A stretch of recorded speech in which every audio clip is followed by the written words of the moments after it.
And just like that, XRP hit 53 cents.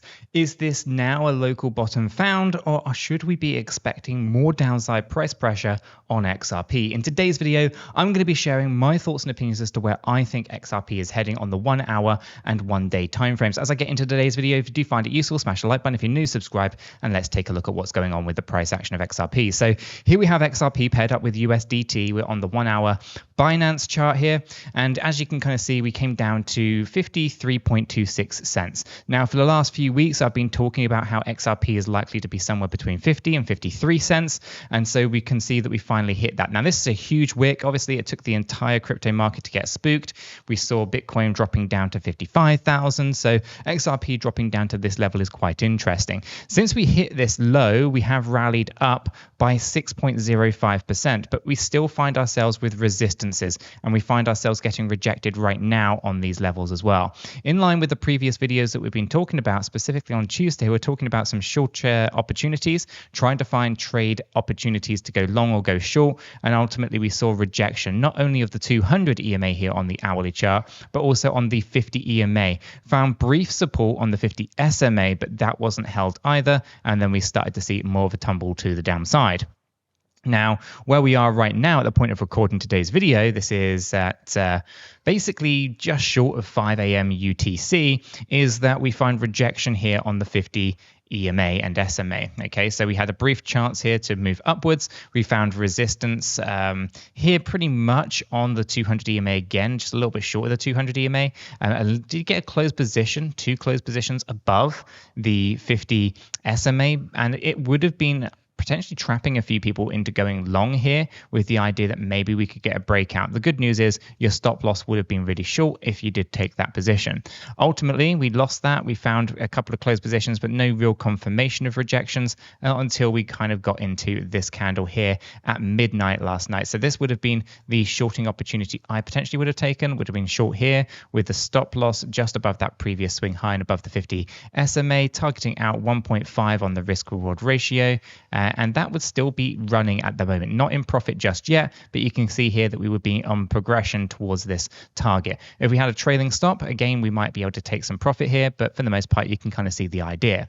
Now, if I am to be trading like that, I'm going to be trading on BitGet, Blowfin. These are my go-to exchanges when it comes to leverage-based trading, but sometimes I obviously have to use other exchanges if I can't trade the pairs that I'm looking for. So, you know, 𝗕𝗄𝗄 and so forth. I always find that it's a great idea to have access to as many of these exchanges as you possibly can, so that you can trade exactly what you want to trade. So check out the links in the description below if you haven't got accounts for any of these exchanges. Signing up with those accounts is going to basically set yourself up for success further down the line, in my opinion. Whether you're doing leverage trade or whether you're doing spot trades, always have access to as many of these exchanges as you can.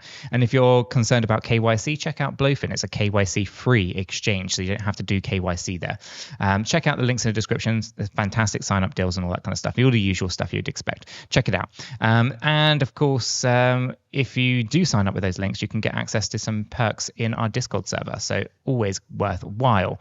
Let's go ahead and take a look at what else is going on here. So at the moment, we do have higher highs and higher lows on this 1 hour time frame, but essentially as a zoom out here, it doesn't look overly great. We have what I believe to be almost a complete structure, and you can see here that minimum expectations have been met, but there's still the potential for this to break out a little bit higher, more towards the top where we were previously at 57.2 cents. They're basically coming back up into this previous area of resistance. That's still a possibility.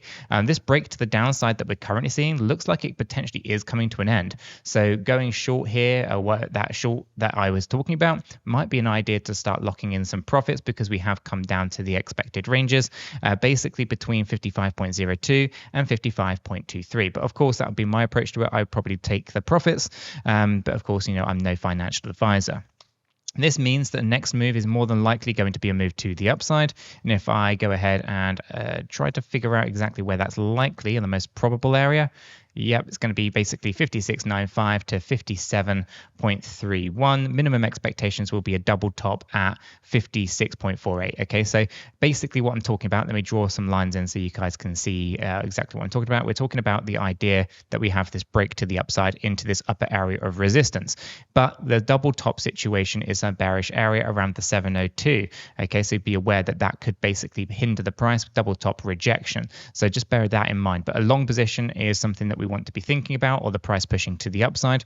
If I were to trade this, how would I do it? Well, I'll go for market right now. I'd put the stop loss lower than the previous swing low, and I'll be looking for 1.5 on the risk reward ratio, which just about happens to fall in line with a double top scenario. So that would be my approach to this one. Bit of a deeper stop loss, because if we do come down lower than our previous swing low at 54.72, then that is going to put this to basically put it to bed, right? It'd be done. So stop loss at 54.7 on the Binance chart, that is entry around 55.38 and take profit around 56.41. That would be my long idea here for XRP. Double top resistance on the 200 EMA, and then basically look for further downside. If we do get a break to the upside, I think it'll be short-lived, with resistance coming in at 57.04 to 57.21, and that will basically play out over the next kind of day or so, I would have thought.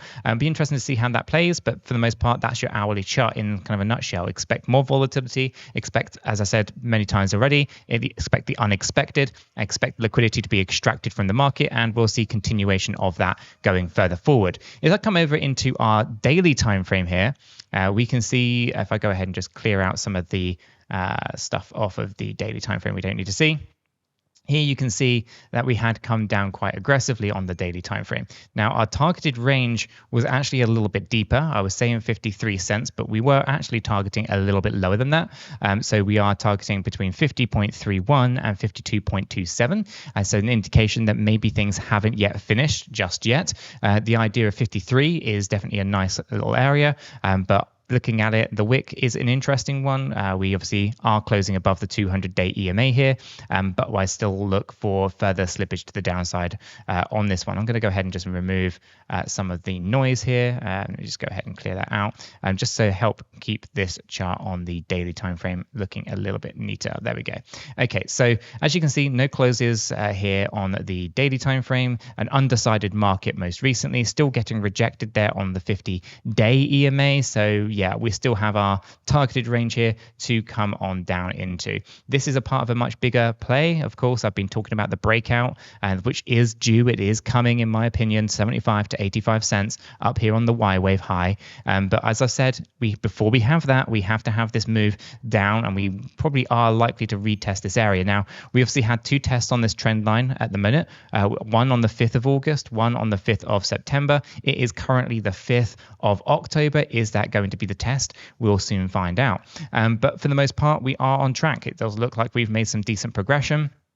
And I do see this potential breakout to the upside, 75 to 85 cents. So we are kind of just navigating and just working our way through it slowly over time. And yeah, we're heading nicely towards our targeted range on the daily time frame. If I throw smart money concepts into the mix here, you can see the fair value gap is almost being filled out. We've almost tested equilibrium. That comes into that higher range at around 52.27 cents. So again, everything is lining up for the idea that we haven't yet finished the move to the downside, and we should still be looking for this next run to the upside after. So everything is kind of playing out as we have been expecting and as I have been talking about for the last few weeks. Our stochastic RSI has also had a negative cross coming back down into the oversold area, showing that we are likely to see more slippage in price. If I bring this over to the relative strength index, you can still see there's more bearishness to be seen here on the daily RSI.